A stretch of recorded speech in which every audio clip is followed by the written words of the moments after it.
there is the second best piece of news for Georgia Tech fans, and Chuck says it's a genuine surprise and a bit misleading. Yeah, it is. Best thing going on the flats right now is you got the right coach. I really do believe that. And because of the alma mater connection, I don't know, maybe there's 2% chance he stays. If someone wants to come call, maybe he'll stay for $2 less. I don't know. There's a lot of positives, but I think you got the right guy down there, and the turnaround has been amazing. So that's the best thing going is you got the right coach. I think the second best news for Georgia Tech is that they're not broke, at least not like it was always presented. Matt, has it occurred to you Georgia Tech wasn't playing this level of football when the players were free? And we kept getting always told, don't have any money, don't have any money, don't have any money. We got to keep Brian Gregory because we don't have any money. We got to keep Josh Pastner because we don't have any money. Okay, use paper clips instead of staples because you can reuse paper clips. And now is when Brent Key and everybody is getting this done, fending off the biggest programs, Notre Dame, SEC programs, for not only their players but for their coaches. Now, part of the truth is there might be more cash than we realized down there, but it's only part of it.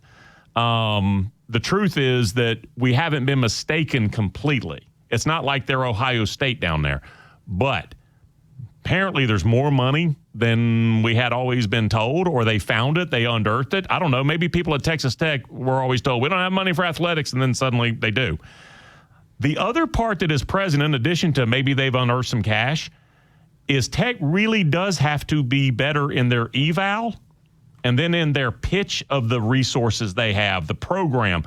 They have to be better in that. And I'm talking like overall spending versus a Georgia or Miami. It ain't going to get there.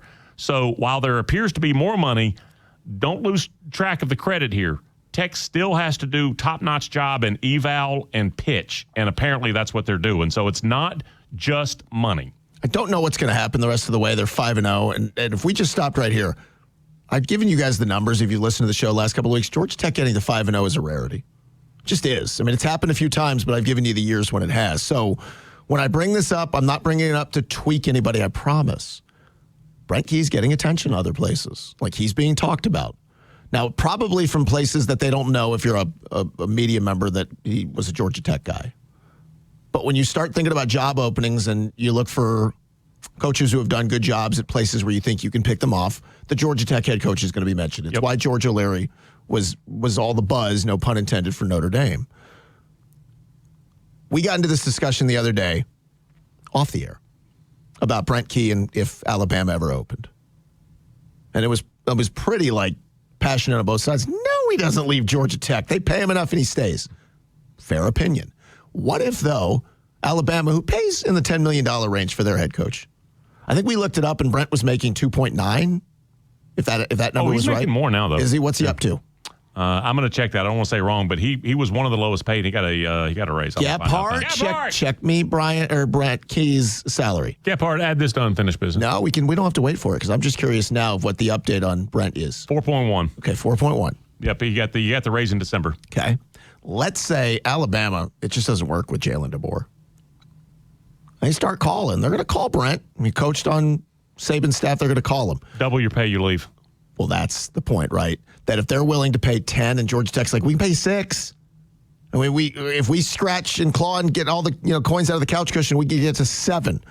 But we want you. We love you. You're one of our 7. And he's like, well, Bama's saying 10. And I get to follow DeBoer, not Saban.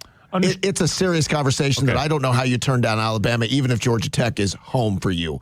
It's just something you can't ignore. Yeah, the Tech AD just left for Michigan State for a raise. Okay, if you can leave for Alabama. But he wasn't a Tech guy, right? Sure, but Michigan State is Michigan State, and you got to live in Michigan.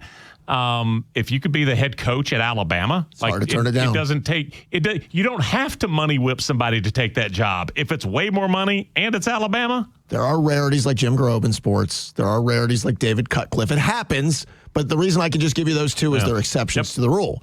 Maybe Brent will be. Maybe he just loves Atlanta and he loves being home. He might. There are 2 or 3 jobs in all of sports that are, oh my God, they called and offered. You guys can figure out what those jobs are. Bama football is one of them. So I don't know that we'll ever get there. It's a fanciful conversation, and maybe he's here for 10 more years and does incredible things. Back to your original point, he has done really good stuff. I mean, like really good stuff at Georgia Tech this quickly because we referenced when they played Temple. It was 5 minutes ago they were losing 24-2 under Jeff Collins to Temple. And now we're upset, or fans are upset that they don't play as well as they want to in these games where they survive in advance, but they're now 5-0 in the rankings. They dropped a spot. It's great arguments to be bothered by that stuff today as opposed to what it was 4 or 5 years ago. Yeah, and there was a constant just drip of comments from North Avenue about the money. What are we going to get? The money. And, well, apparently they've got it, or at least enough to put that product on the field because those kids ain't cheap. The one kid they lost, Eric Singleton, to Auburn, they replaced him basically with 2 guys. The 2 receivers from FIU, and still had a little money left over. So the one case where they got fat stacked, and then what did they do? They turned around and got, who was it? Sanders, the big, Petty, the lineman. Mm-hmm. They've had a lot of those stories. Yeah.